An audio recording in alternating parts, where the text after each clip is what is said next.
Olá, começa agora mais um assunto de Estado. E hoje a gente vai falar aqui no programa sobre valorização da mulher, energia limpa, saúde pública, entre outros temas. E para conversar comigo, a nossa convidada é a senadora Zenaide Maia, do PSD do Rio Grande do Norte. Bem-vinda, senadora. Eu que agradeço poder falar aqui sobre o meu estado.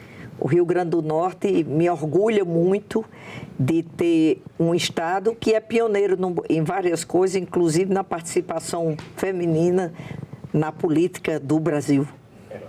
E sobre esse tema que eu gostaria de iniciar o nosso bate-papo, sobre a atuação da senhora no estímulo à participação feminina na política. O seu estado tem mulheres de destaque, como Alzira Soriano, foi a primeira prefeita de um município da América Latina, e também Celina Guimarães, que foi a primeira brasileira a votar.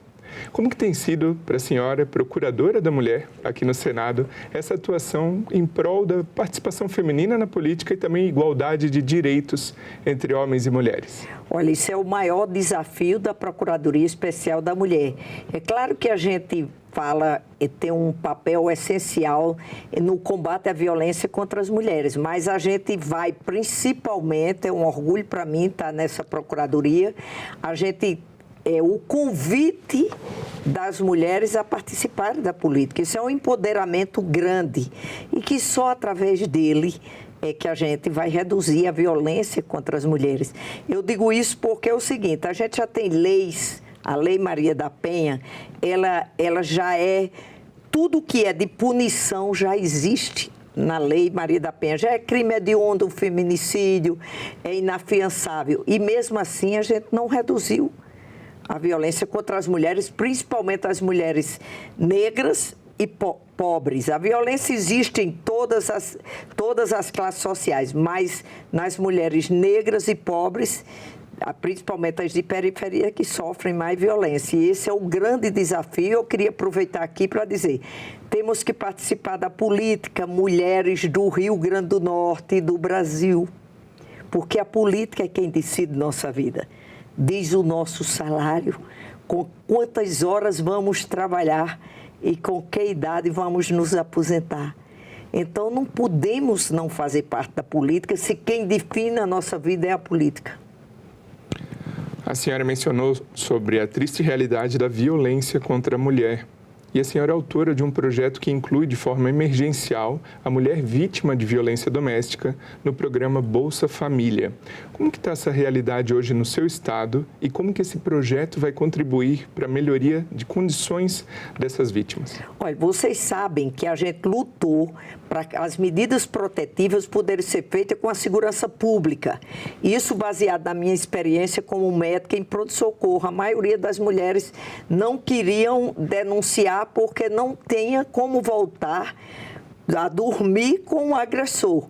Por isso que eu estou com esse projeto aí, já passou pelos direitos humanos, está passando nas comissões, a CAIA, que a gente está vendo o impacto financeiro, mas eu sempre digo, vamos ver o impacto da vida, porque não adianta a segurança pública fazer as medidas protetivas se elas mesmas não vão denunciar. Então, isso faz com que a mulher possa ir para a casa de uma família. Então, esse projeto é muito importante para as mulheres vítimas de violência. E quem trabalhou no pronto-socorro como eu, reconhece isso de muito perto. Porque, às vezes, o agressor continua com um poder econômico que não daria jus, né, à esposa, à vítima, a ter esse benefício do Bolsa Família. É só para a nossa audiência entender por que... Elas não entendem, elas não denunciam porque dependem economicamente dele, por o teto, o alimento e, na maioria, com os filhos. Gente, dificilmente você pega mulheres agredidas em pronto-socorro, que já são aquelas que precisam ir ao médico, porque o filho também não tenha sido agredido. Então, é aquela mulher que tem filhos e que depende. Se você depende financeiramente de alguém, você não tem independência. E a inclusão emergencial no Bolsa Família é um motivo, porque muitas vezes essas mulheres, os pais também não podem acolher nem os amigos. E se ela tiver o Bolsa Família, com certeza, com o fator financeiro, vai melhorar a situação delas. Agora, falando de saúde, a senhora que é médica é relatora do novo programa Mais Médicos, que a senhora considera super importante para suprir carências no interior do estado e que também vai atender a saúde primária como foco. Então, como que está essa realidade desse novo programa? Quais as diferenças para a fase anterior e como que ele vai beneficiar a população potiguar? Olha, o Mais Médico, ele veio com Primeiro quebrou esse tabu que era para os médicos que não tinham sido formados no Brasil, os cubanos. Então, o Mais Médico mostrou, por exemplo, eu como médica não foi fácil, porque a maioria dos conselhos de medicina era contra o Mais Médico. Mas não existe argumento contra. Eu sou médica da universidade, não quero ir para o interior e nem quero que os colegas vão. Então, é o seguinte, a saúde é primária. A saúde primária é quem faz a prevenção, é quem vacina, quem faz o pré-natal, quem cuida da hipertensão, da diabetes. Então, os países onde a saúde é considerada uma boa saúde, é aquele país onde a saúde, menos de 5%, chega aos serviços de urgências.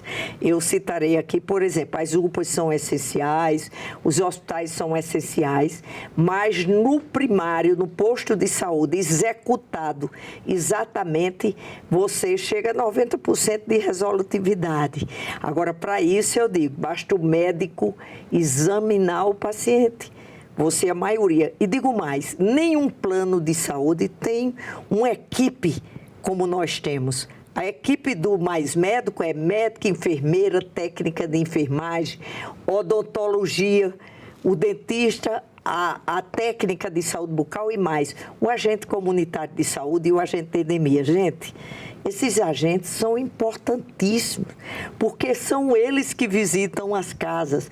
Eu digo aos senhores que muitas vezes quem trazia o diagnóstico, por exemplo, de Calazar, para mim como médica, dizia assim, doutora, tem um animal, um cão com Calazar.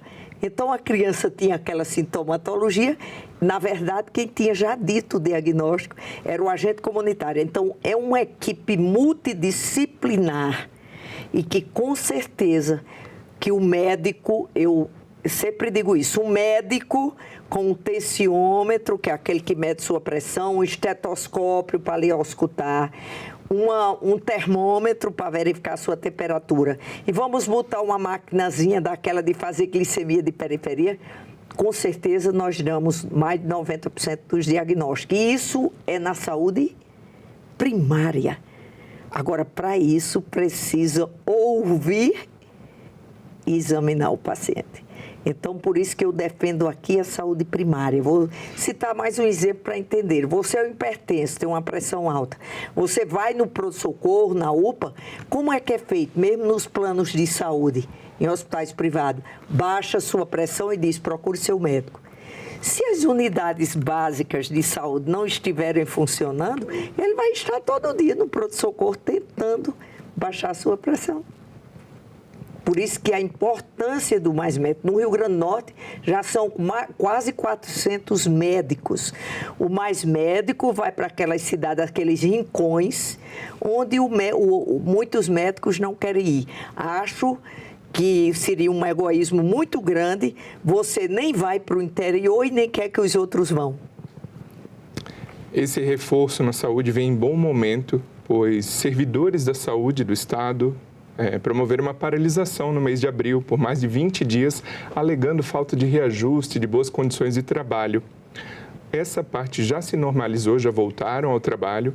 E eu gostaria de saber da senhora, enquanto senadora, como que o Senado Federal pode contribuir para que se mantenha uma boa qualidade de saúde no Estado? Colocar o SUS no orçamento.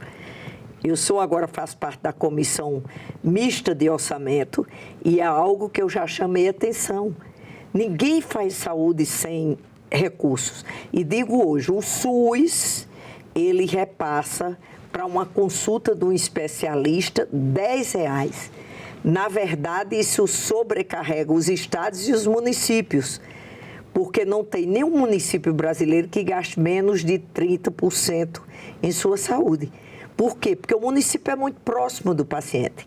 É onde ele nasce, vive e morrem. Então, aquilo que para a gente aqui no meu estado é assim, é uma estatística. Tantas pessoas com diabetes, tantos com isso. Lá são seres humanos que se apresentam junto aos gestores, seja o parlamento ou a prefeitura, e diz, aqui está meu filho, por favor, salve a vida dele. Então, mais médico ajudou, e o estado do Rio Grande do Norte precisa sim. Se tem alguns gestores, como muitas vezes não se coloca no orçamento da saúde, que diz que é má gestor, puna o má gestor. Mas não vamos punir o povo. Mas, para isso, nós precisamos colocar a população, a saúde, no orçamento. Poderia explicar aqui como é que funciona o orçamento? Claro, eu queria que o povo brasileiro soubesse que a 9ª economia do mundo, que é uma previsão de mais de 5 trilhões para o orçamento do próximo ano, quase 50% fica para juros e serviços de uma dívida pública que nunca foi auditada em nenhum governo, independente de estar na Constituição, que precisa ser auditada. Aí o que é que nós fazemos durante o ano todo? Negociamos no máximo 4% para a saúde, 4% para a educação, pasmem, gente, menos de 0,5% para a segurança pública.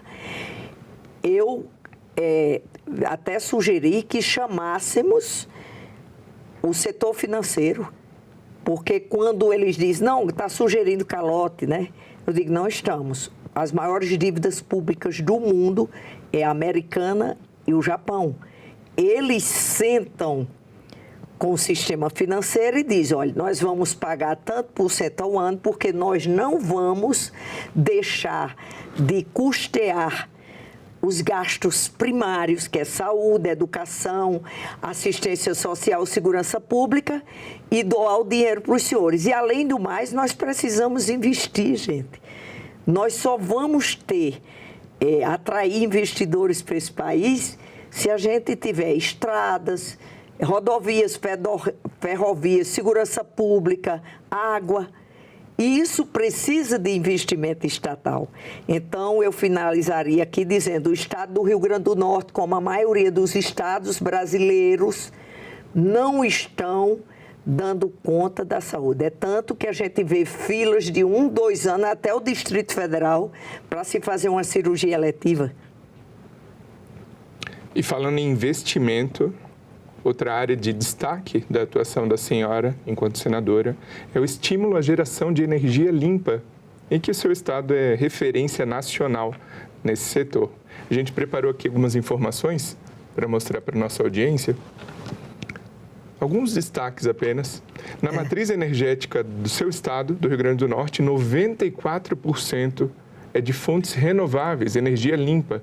Então, um patamar que muitos outros estados gostariam de ter. A geografia ajuda, a gente estava conversando sobre isso antes do programa, mas como que a atuação das autoridades faz a diferença para esse investimento? Isso aí faz uma diferença grande. O governo do estado se uniu com a academia, certo? Tanto os institutos federais, como a Universidade Federal do Rio Grande do Norte, como a UFESA, como a UERN, que lá tem uma universidade estadual, e tem um trabalho muito grande. Os institutos federais, nós temos vários campos que têm técnico, nível superior e pós-graduação em energias renováveis. Então, nós somos o maior produtor de energia onshore, que é em terra, que é de energia limpa, justamente essa energia que não é, e ainda estamos crescendo muito na energia solar. Mas o maior produtor, como você falou aí, a gente já produz onshore, ou seja, os postezinhos, aqueles aerofólios ali, e só estão lá por incentivo do Estado. Inclusive, falando em incentivo, o Estado do Rio Grande do Norte, ele criou um PROED, que é um programa de incentivo à industrialização. O que é que ele fez? Ele aumentou o desconto do ICMS para quem interiorizasse essa industrialização. E com isso a gente levou empresas para outras regiões e não só centralizou nos grandes centros.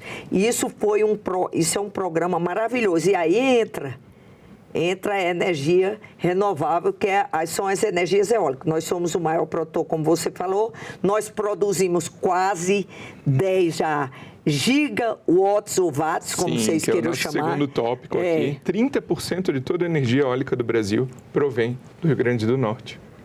Do Rio Grande do Norte. É porque, gente, eu queria dizer aqui a quem está nos assistindo, apesar da gente ser um estado pequeno, nós somos a segunda maior orla do Brasil. A gente só perde para a Bahia. Então, botou-se isso aí e a gente é um incentivo muito grande. O governo, inclusive, a governadora está na Holanda, que é quem mais investe nessa energia, e já outra fonte de energia aí que você vai falar sobre isso e eu também. Sim, antes da gente chegar lá, a senhora comentou sobre instalações onshore, para a nossa audiência entender, a senhora até falou, que é em terra. E há a perspectiva, a expectativa de criação de instalações offshore, em alto mar. Então, gostaria que a senhora comentasse como essa instalação offshore vai contribuir para distribuir energia para o país. Olha, a offshore, inclusive, já tem experiência, só que em países menores, né, como Dinamarca e lá a gente tem o Rio Grande do Norte, mais uma vez, é pioneiro nisso aí. Junto com isso, a gente somou o hidrogênio verde, que eu quero explicar como é que é feito. A água do mar, toda a água é H2O. Como separar esse hidrogênio do oxigênio? E por que ele é verde? Porque dificultava antes da energia limpa. Porque para retirar esse processo de retirada do hidrogênio, do oxigênio da água, era caríssimo a energia e não valia a pena. Então, essa offshore já vai produzir energia limpa e por isso que o hidrogênio é verde. Para ajudar a gerar o hidrogênio verde, a gente tem até uma arte aqui para mostrar para a audiência, é gerado, provém também de fontes renováveis, como a energia solar, né, fotovoltaica, ou a eólica, e passa por esse processo de eletrólise, que é separar o gás carbônico, ou seja, a emissão zero de gases, né, e tornando o hidrogênio limpo, digamos assim, o hidrogênio verde, que é usado em vários fins, como indústria, transporte, uso doméstico, né? Você sabe que isso é tão importante que o mundo precisa de hidrogênio. Tudo que a gente produzir já tem um mercado para isso. E junto com isso, a gente aprovou um porto industrial, que é justamente o primeiro que vai ser do Brasil. O governo já está acionando o governo federal, o governo estadual, e lá o que quer dizer? Vai ser um porto indústria, que esses aerofólios que são imensos e que vêm de fora, vão ser produzidos ali mesmo, junto ao mar, e ser transportado. Então, o Rio Grande do Norte tem projetos muito importantes nesse setor de energias renováveis e a gente tem como crescer mais. Tem vários parques aí já para serem, principalmente onshore, em terra, certo? Então, a gente tem, hoje eu digo que a gente tem 30, por exemplo, a gente ainda usa pouquíssimo da energia não renovável por causa daquela lei, né, que foi criada das hidrelétricas, que não, aquilo aprovado aqui que eu fui até contra quando foi privatizar a Eletrobras, certo? Então exige uma percentagem ainda de outros tipos de energia. Mas nós já produzimos 9, quase 10 gigawatts ou watts, como vocês queiram dizer, e a gente usa 3. Então o restante já vai para os outros estados. Maravilha. Sobre o porto que a senhora comentou, ele já inclusive está no PAC, está no PAC, o governo federal, tudo estruturado, as licenças ambientais entrando. Você sabe que tudo isso a gente tem que trabalhar justamente. Se vai ser tudo verde, vamos ter que respeitar o meio ambiente, que isso é uma coisa maravilhosa. E o que a senhora pode falar para a população do Estado em termos de expectativa de melhoria da economia do Estado e a movimentação da economia com a instalação desse porto multiuso? Isso vai mudar totalmente. Isso é a maior obra e quem mais vai incentivar A geração de emprego e renda no Rio Grande do Norte é justamente essa geração de energia. É claro que a gente tem outras cadeias, por exemplo, nós somos o maior produtor e exportador de melão do Brasil, nós quem mais pescamos e exportamos atum no Brasil, a fruticultura é pujante da gente, nós somos o maior produtor de sal. Então, é um estado rico e que pode sim, com os incentivos certos, gerar emprego e renda, que é o que a gente sonha, que isso é quem dá dignidade às pessoas. Falando agora sobre outra área importantíssima, básica para o Estado, que é a educação. O presidente Lula anunciou agora no último mês de março a instalação de 3 novas unidades do Instituto Federal do Rio Grande do Norte, nos municípios de São Miguel, Touros e Umarizal. Umarizal, no interior. Então, na opinião da senhora, qual que é a importância de se chegar à educação de qualidade no interior do Estado? Olha, os institutos federais são as meninas dos meus olhos. Eu, como parlamentar, desde que eu sou, já investi 25 milhões, porque foi uma época, em 2015, que começaram a tirar o recurso. O Rio Grande do Norte já tem 23 campos, e agora com mais 3. O que é que foi feito? Interiorizou uma educação técnica, pública, de qualidade. O Instituto Federal mostra que é possível, sim, oferecer. O mundo todo já veio aqui copiar como funcionam nossos institutos federais de ciência e tecnologia. Gente, eles são tão importantes que já vem outro setor do Rio Grande do Norte. Nós somos riquíssimos, principalmente a região do Siridó, em minérios, em gemas. Nós produzimos a turmalina Paraíba, nós produzimos a alga marinha, nós fazemos ouro. E o que é que acontece? Em Currais Novos, que centralizam, onde tem um Instituto Federal, vai ser o primeiro do Brasil que tem um laboratório de gemas que vai lapidar e certificar gemas. Nós vamos agregar valor a isso aí.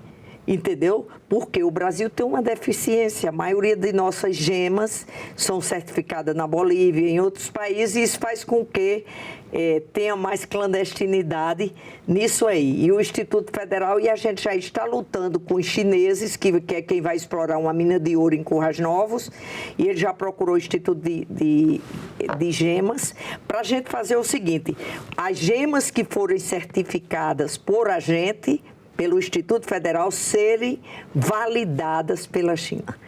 Então, isso é uma coisa maravilhosa, como a gente tinha aqui com a Anvisa, que tudo que a gente certificava aqui, que aprovava na Anvisa de medicamento, o FDA lá nos Estados Unidos considerava, a agência de lá considerava, sem nem estudar de novo tudo.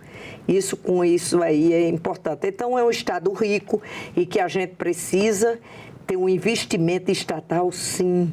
Essa história de Estado mínimo não resolve nada, porque só se investe num Estado ou num país onde ele tem pessoas com salários dignos, que é a demanda. Essa história de dizer que vai atrair investidor estrangeiro, se o povo não tiver o poder de compra, aí eu cito aqui, é muito simples, não precisa ser economista. Se você tem uma sorveteria, você só aumenta o número de mesas se a demanda crescer. Então, só investe com isso. E ninguém vem investir num estado ou num país onde não tem estradas, onde não tem ferrovias, onde não tem portos e aeroportos. Queria dizer que o estado do Rio Grande do Norte tem um aeroporto que é para ser cidade, que foi o primeiro que foi privatizado, totalmente privado, e que ele foi quem primeiro fez uma pista que pode aterrissar e pousar, até pousar e decolar aviões, o A380, que é o maior avião, inclusive do Rio Grande do Norte para a África, por exemplo, da cá dá 5 horas e meia, e esses aviões normalmente levam até animais grandes, de grande porte. Então, é um estado que tem tudo, agora precisa de investimento. E a saúde é algo que me chamou a atenção, o governo está negociando, a situação não é fácil, e lá o estado do Rio Grande do Norte foi um dos poucos estados, eu acho que nenhum outro, que não retornou o ICMS a 20%, conforme essa reforma tributária que a gente tem aí, que depois de muita luta se conseguiu que a média de investimento de passar para os estados e municípios era referente à média do que ele arrecadou de ICMS entre 2024 e 2028, e o Rio Grande do Norte perdeu 2% disso aí, com as decisões que a gente tem que respeitar. A democracia é isso, mas de uma certa forma eu fiquei muito triste com isso. Senadora Zenaide, a gente já está esgotando o tempo, mas eu não posso deixar de comentar que o Senado esse ano faz e celebra 200 anos da sua história. Na opinião da senhora, quais os pontos mais relevantes para o seu estado que passaram aqui pela casa?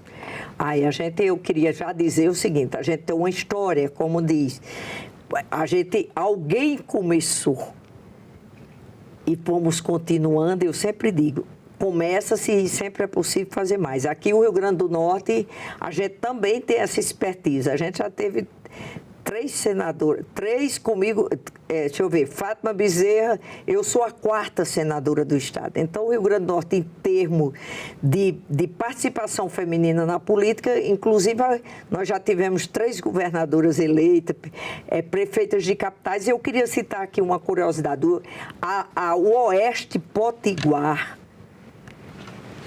40% dos gestores são mulheres dos municípios. Isso é um case, né? Sim. Para o Brasil. Eu costumo dizer que o Rio Grande do Norte não vota só pelo fato de ser mulher, mas também não deixa de votar pelo fato de ser mulher. Muito obrigado, senadora Zenaide Maia, pela participação aqui no Assunto do Estado. Olha, eu queria agradecer aos senhores e eu costumo dizer, informação é poder. Nada empodera mais um povo do que informação. Eu posso estar aqui aprovando uns projetos de lei importantíssimos para o povo brasileiro, mas se não chegar, não der visibilidade ao povo, ele não vai saber nem cobrar os seus direitos, porque não tem como. E nunca deixo de citar SUS, vacinas.